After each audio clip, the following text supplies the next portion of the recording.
I want to begin with a question for you, one that might feel uncomfortable at first, but stay with me. What if everything you've been taught about success, ambition, and winning is wrong? Not just slightly misguided, but completely upside down. What if the endless striving, the hustle, the social pressure to achieve more, to become something is actually the very thing that's holding you back from discovering true freedom? The Taoists, those ancient wanderers of wisdom, saw the world in ways that shattered conventional thinking. They dared to ask questions that society avoids. What's so great about winning? Why do we fear losing so much? And what happens if we simply stop playing the game altogether? These aren't the surface-level sound bites of modern motivational culture. They're radical, transformative ideas that challenge the core of how we live our lives. Let's walk this path together for a while. Let's step outside the noise of the modern world, where ambition is worshipped like a god and losers are scorned like sinners.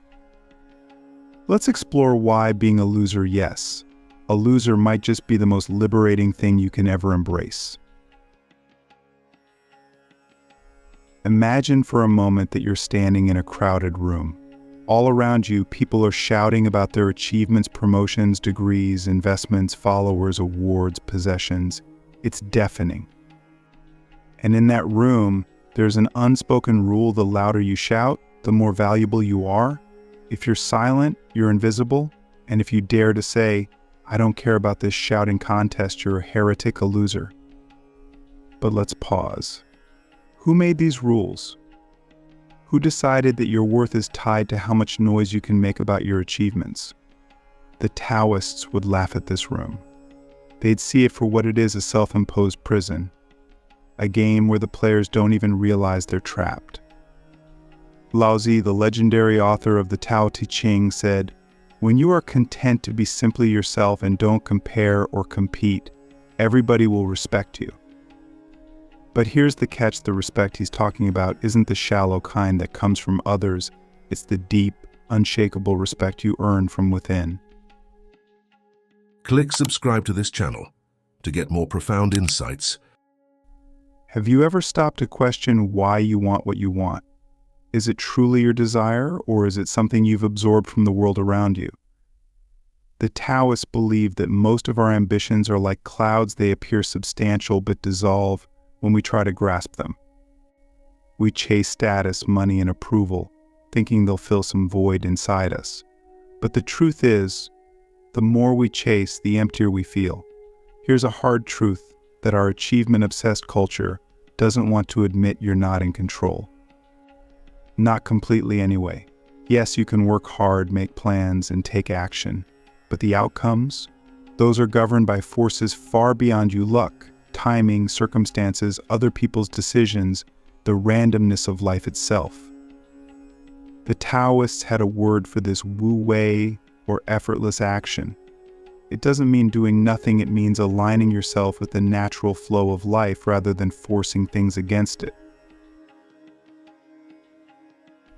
Think about the most successful people you know. How much of their success can truly be attributed to their efforts alone? How much was shaped by being in the right place at the right time, meeting the right people, or simply being born into the right circumstances? And what about the so-called losers who worked just as hard or harder but didn't make it? Are they less worthy because the dice didn't roll in their favor? The Taoists remind us that the universe doesn't operate on fairness as we define it. It operates on balance. Some rise, some fall. Some win, some lose. Fighting this natural rhythm only leads to frustration and suffering. Accepting it, however, opens the door to peace. So here's a question: what would happen if you stopped trying to control everything? If you let go of the need to win? What if, instead of resisting the flow of life, you allowed yourself to move with it, even if it meant being labeled a loser? Ambition is often portrayed as a virtue, a driving force that propels us toward greatness. But the Taoists saw it differently. They saw ambition as a double-edged sword, one that cuts both ways. On one side, it can inspire us to grow and create. But on the other, it can consume us, turning life into an endless treadmill of striving and dissatisfaction. Yang Zhu, a Taoist philosopher, argued that life's greatest tragedy is not failure, but the self-inflicted suffering we endure in our pursuit of success.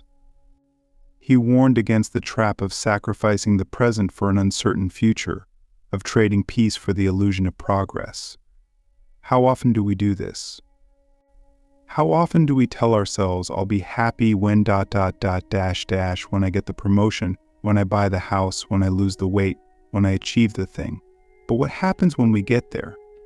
The goalposts move. The satisfaction fades. And the cycle begins again. Here's a radical thought. What if you don't need to achieve anything to be worthy? What if your value isn't tied to your productivity, your accomplishments, or your reputation? What if you're already enough, just as you are? To be a loser in the eyes of society is to reject its game. It's to say, I won't measure my life by your standards. It's not about giving up, it's about opting out. It's about refusing to let external definitions of success dictate your inner peace. The Taoists believe that true freedom comes from detachment, not from life itself, but from the expectations and attachments that weigh us down.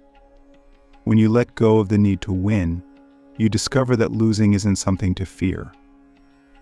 In fact, it can be a profound relief. Think about it. When you stop chasing, you can finally rest. When you stop comparing, you can finally appreciate what you have. When you stop striving, you can finally be present. So I'll ask you again, what if being a loser is the key to liberation? What if the very thing you've been running from is the doorway to a life of peace, contentment, and authenticity? Let's be honest, life, the way most of us live it, feels like a constant uphill climb. There's always something to chase, always something to prove. But here's the strange part. Once we finally catch what we're chasing, we often find it's not as fulfilling as we expected. That promotion doesn't bring lasting peace. That big house feels empty. That recognition fades too quickly. So why do we keep doing this to ourselves? Why do we continue to sprint on a treadmill that never stops? The Taoists would say this happens because we're working against life rather than with it. We're forcing outcomes, struggling to mold the world into what we think it should be, instead of seeing it for what it is. They had a different way of thinking about effort, one that turns everything we've learned about success on its head. It's called Wu Wei effortless action. But don't let the name fool you. This isn't about being lazy or passive. It's about aligning with the natural flow of things, so that what you do becomes less of a fight and more like breathing. Think about water. It doesn't resist. It doesn't strain. It doesn't try to dominate the rocks in its path. It simply flows around them. And yet, over time, water carves valleys, shapes mountains, and wears down even the hardest stone. The Taoists saw this as the perfect metaphor for life. They believed that when you act in harmony with the way things naturally are, you accomplish more with less effort. But when you fight against life, when you push, force, and struggle, you exhaust yourself without achieving much of anything. So here's the real question: why do we insist on making everything harder than it needs to be? Most of us are obsessed with controlling our careers, our relationships, our image, even the way people perceive us. Society teaches us that control equals power, and power equals success. But is this actually true, or is it just another illusion we've bought into? Think about how much of life is beyond your control. You didn't choose the family you were born into, the body you inhabit, or the time and history you exist in. You can't control how others feel about you, how the economy shifts, or whether someone hits the brakes in time at a traffic light. And yet, we act as if we can or should control everything. We stress, we micromanage, we overthink, all in a desperate attempt to keep things from falling apart. But here's the reality: no amount of control can guarantee the outcome you want. The Taoists recognized this thousands of years ago. They saw that life is unpredictable, full of chaos and chance. And they understood that our attempts to control it only lead to frustration and suffering. Laozi wrote, "The harder you try, the less you succeed at first." This sounds like defeatism, but it's not. It's wisdom. When you let go of control, you're not giving up. You're freeing yourself from an impossible task. You're acknowledging that life has its own rhythm, its own patterns, and that fighting against them only wears you down. Letting go isn't a weakness, it's strength. It's trusting that life knows what it's doing, even when you don't. There's a story in the Taoist text Laozi and Yang Zhu about a man who was obsessed with swimming upstream. Every day he would throw himself into the river and fight against the current, straining with all his might to make progress. He grew stronger, but he was also constantly exhausted. One day, another man watched him and asked, "Why do you swim against the current when the river is already flowing in the direction you want to go?" The swimmer stopped and stared. He had never considered that the river's direction could help him, not hinder him. This is what so many of us do in life. We set goals, create rigid plans, and then battle against every obstacle as if the struggle itself is virtuous. We believe that if something isn't hard, it's not worthwhile. But the Taoists saw things differently. They believed that the best way to live is to embrace the flow of life, to stop swimming upstream and let the current carry you. This doesn't mean you stop moving, it means you move wisely, with less resistance. I think about a time in your life when everything seemed to click, when opportunities appear effortlessly, when things came together without you having to fight for them.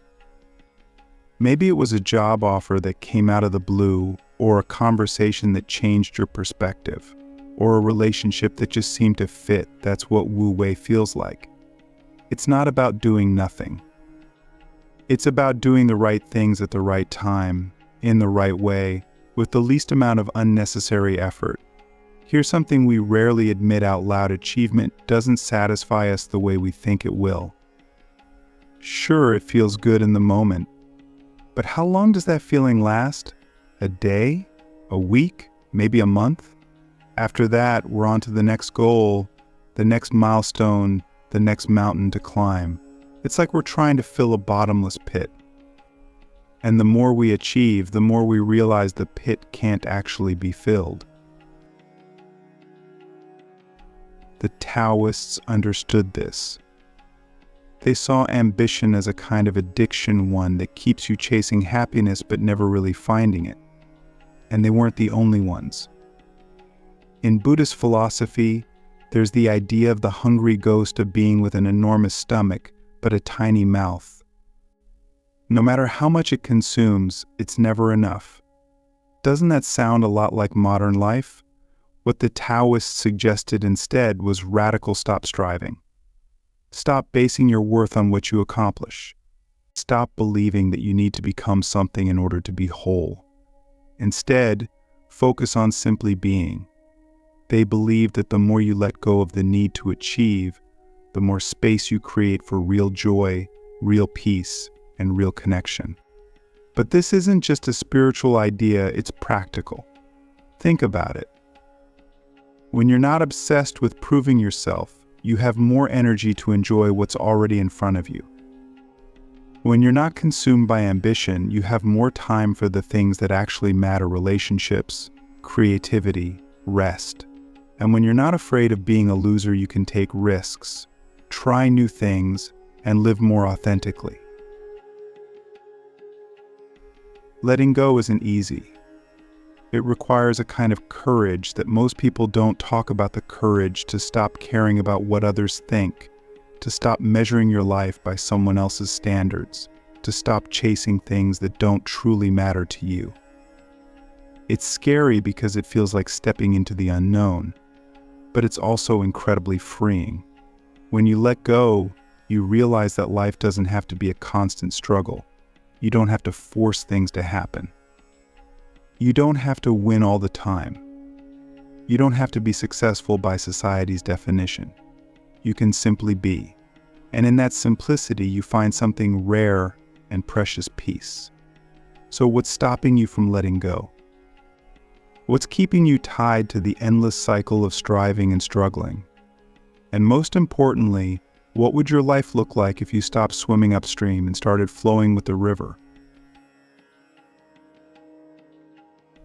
Think about how much of your life is wrapped up in the idea of who you are.